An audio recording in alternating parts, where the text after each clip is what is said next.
Alright, let's keep carrying on with the trousers for now. So a couple of things from afar here I'd like to adjust is this part here. This is a bit too crisp, so I want to inflate that a little bit and then deflate that on the top just to make it a bit more gradual looking. Smooth that out. I don't want anything too sharp looking. You can see it's quite sharp, so anything that looks too sharp to me, I'm just going to come in and inflate it from afar because I don't really want it to be too sharp. Want it to be quite thick. The trousers she's wearing are quite thick fabric trousers. Okay, so you're going to get those kind of aliased edges as well, just something else to be aware of. Now, so can you see here that we've got this stretching here in these trousers there, but we don't have that here? We can go ahead and add them in now. We do need to be a bit careful because it doesn't look like our folds somewhat support that idea. But before we do that, before we dive in with that big thing there, I just want to add in these lines here for where the kind of trousers fasten over. So with the damn standard brush, oops, just come in and once again, without turning your mesh all the way around, come in and suggest where that line might be. Just suggest for now. Okay, and take a look. You want it offset to one side. Okay, you don't want it kind of in the middle. You want it offset such as something like that. We do need to go up another subdivision level, but before we do that, we'll just carry that through to the other side as well. Okay.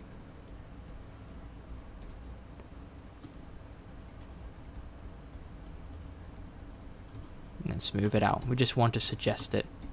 Okay, right, so how are we going to create these folds? I recommend we use the standard brush. Okay, and let's just be adventurous. We'll just grow them out from there, and you can use this part here as quite a heavy fold to get something like that happening. Okay, just smooth it out if you're not sure, and then you can always come in and just change it up a little bit, and I can see maybe some fold lines in here. Okay. And again, this is a little bit more freehand. Again, there's no reference except the concept art.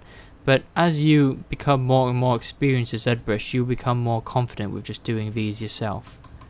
Okay.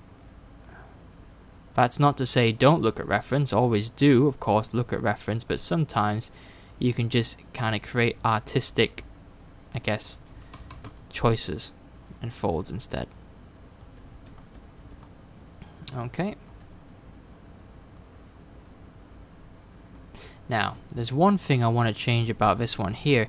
This looks like a pretty generic kind of, what can we say, crease, right? But we can actually shape it a little bit using the damn standard brush. Let's say I want to favor kind of underlined bow here. So I can actually use the damn standard brush on the alternate mode, the inverse, and actually just make the fold angled like that. Can you see that? I've gone ahead and I've changed the shape of it now. I've made it a bit more kind of heavy-sided on one side. Okay, I've not kept it just a generic fold, and I can actually use this to push the crease in here like that. Okay, and if there's anything that stands out a bit too much, don't forget the trim dynamic brush is great at just kind of flattening out any kind of folds you may want to keep under control. Okay, and you can even actually use the trim dynamic brush on an edge like this. So if we use subdivision again, can you see that's kind of square? I can come in here at this angle and just kind of bulldoze that a bit more with the trim dynamic brush to create this kind of effect instead. So it looks like the weight is shifted towards the lower part of that curve, which is what it would be like, you know, gravity and such. And then we can carry that up there. Okay, you can, of course, with the higher subdivision now, you can see more of the effects of what we've been doing. And don't forget to carry them across the sides as well. Okay, very important that, because that interrupts the smooth kind of outline there. Okay, and then let's have a look. We'll make quite a big one here. We'll just, there we go. And then we'll carry this one all the way around and across. This one here. Bit bigger.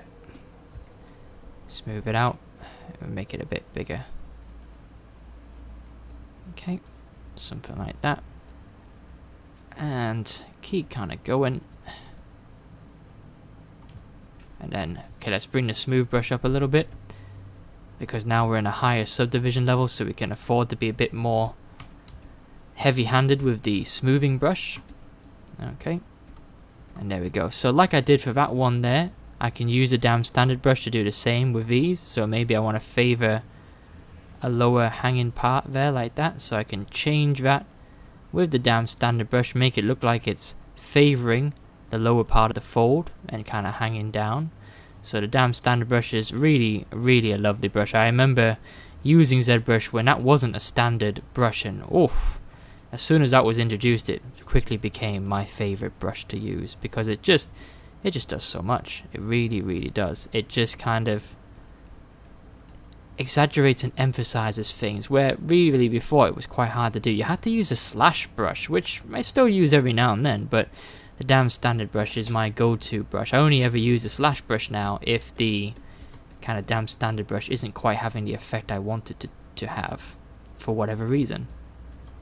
Okay, so you can see there the damn standard brush is very good at making these kind of shapes like that. Okay, now the danger with the damn standard brush is it can create, you know, this kind of rectangular looking thing there, in which case just come in with the inflate brush later on and that will fix that up as well. Okay, but it's quite a nice way just to exaggerate the lines. You can use the damn standard brush to continue the fold beyond where you finish with the standard brush, so something like that. You can even add in a few little kind of cut marks like that. Okay, so it's a nice way to just kind of finish off a stroke as well. So let's do the same here. Now we'll actually separate this out, so there we go, something like that. But again, just be careful with making it too rigid looking. You know, that becomes a bit too stylized looking then, so we just want to be cautious about that. That's all. Okay, but it's working out so well so far. And then here. So even though I want these folds to be round, there are going to be crease points. So this is a bit strange here. So I don't like the way that sticks out. So I'm going to come in with the trim dynamic brush and just basically tell it, hey, behave yourself. I want that to be a bit flatter. And you can actually increase the intensity a bit. You can actually just do that all the way along.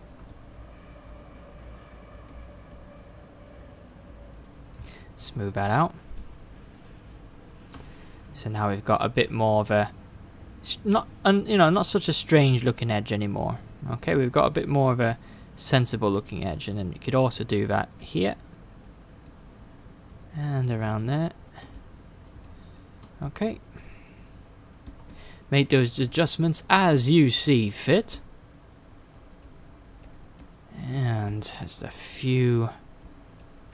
So you can see, actually, when we came in here initially, it was like, we're just going to restore the Marvelous Designer folds. You can see I've got carried away with that now. I'm just kind of going around and making my way around the actual mesh there. Okay, around to the back. I've even added some things in at the front. You know, so this is what I say about the Marvelous Designer gives you a fantastic base to start with. And then, of course, now at a higher level, we can come in and bring in these vertical lines a bit better. We've got a bit more topology and polygonal budget to do so. That these can be finer lines is still suggested there. And then we can do the same for the rear. Take into account any folds like that. And then carry on. And the same for the other side.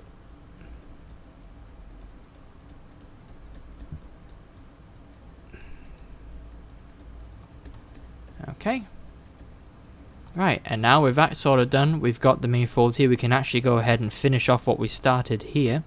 So let's move that over a bit. Okay, and now we've got more data, so more polygonal budget, so we can play around with this a bit more.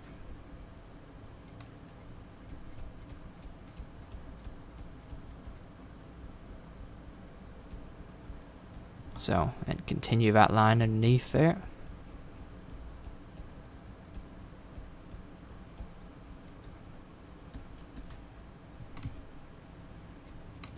Okay, we've got this, oops, don't switch. Got this area here that we kind of creased in, we don't want anymore. We can just use the inflate brush to hide it. Let's move it over, and then any kind of folds that kind of cross that line we can also take care of just by adding them back in again.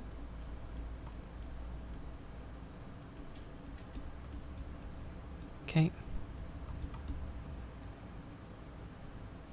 Right. So let's zoom out from our trousers, let's bring the rest of the mesh back, and can you see already the difference between the trousers and the rest of the mesh there? Now you can see parts of the body underneath coming through. That's because we kind of trimmed a lot of the trousers when we were first kind of making our tweaks and stuff like that. So you can do the same thing, just use the trim dynamic brush, kind of trim them back in, because the underbody now is not important. We've used that for the frame of reference for the size, and that's all we really wanted it for. And of course it goes without saying, but if you want to make bigger adjustments, you can of course also use the move tool, right? There's no shame for using the move tool if you want to have bigger adjustments and whatnot like this. Okay, if you feel like you want to shift around parts of the actual mesh rather than just making tweaks with brushes, and of course you absolutely can. So don't feel like you can't use the move brush for whatever reason, or we're beyond using the move brush now. That's not the case. Okay, you can always feel free to use that move brush, and of course take advantage of your masks as well. Okay, take advantage of your masks, because that will help you make the help you with the sculpting sometimes if you just want to move a critical area but you don't want the rest of it to move. Okay, like the crease there. I could have spent the time using a standard brush for that, but using the move brush allows me to get that result a lot quicker. Okay, just put that under there, and there we go, guys. Okay, so not a bad result so far for a little bit of work there. So I want to kind of maybe come in here and then kind of maybe expand this fold there. Looks a bit too thin. Okay, I maybe want to kind of chunkify that a little bit, but a little bit more carefully, something like that. Okay, just because that's another fold, and then I think I might even come in and make some smaller folds in there, because that is where her knee is. That's where the back of her knee, so it's going to be quite foldy, for lack of a better word. Okay, right, fabulous, guys. I hope that's been helpful there. There's the trousers there, and I think the next video we'll turn our attention to the shirt. Okay, well, we'll kind of do all the garments that are under the vest first, and we'll leave the vest till the end. Okay.